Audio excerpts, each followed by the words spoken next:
Nakikita mo ba yan? Alin? Yung nasa harapan Saan? basta lumingon ka na lang. Anong meron dyan? Ewan ko masyadong maiwaga. Sobrang kinis ka kaya ang daming humahanga. Teka malapitan nga, nasa na ba yun? Marami din kasi akong gustong itanong. Ano kayang sikreto niya? Ba't siya ganon? Ano ba talaga yung ginagamit ng sabon? Walang lalo sa balat, Napapalingon lahat at para bang iba siya sa lahat. Hindi rin kataka-taka na sa kanya maakit ka agad. Dahil sa kagandahan niyang sagad, ibang iba kasi mga datingan niya. Sa putis niya balang nakakasilaw na.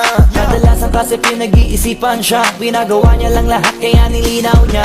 Simple lang naman daw na maging katulad niya.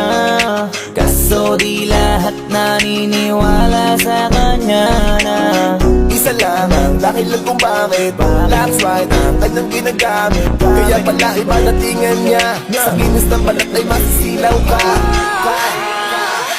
Miss Lolas, kung ako'y tawagin, mga lalaki nangigigil sa akin. Ayaw paawa, paano mo pipigilin ang damdamin nila para sa akin? Miss Flawless, hayop sa kagandahan. Sa sobrang kinis, hindi mo mahawagan. Sa katunayan, walang pinagawa dyan. Kung gusto mo, titigan mo lang. Ay!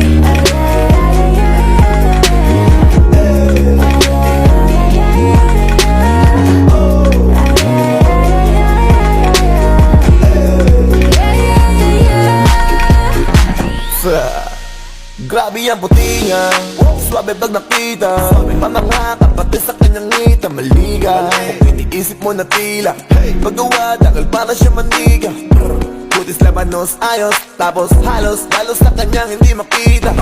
Hindi ko din alam kung bakit, pero baka maglaway ka lang kapag siya ay nakita. Putis Pilipino na Pilipina. Kahit silipin mo sa social media, hanip man na mate, grabe yung lupit. Kung ayaw mo maniwala, di i-check mo sa net. Mga post niya sa FB, stall na sexy. Story sa IG, leak niya na selfie. Pak na pak mapapapalakpak, kasi locks white pala kanyang nilalaklak.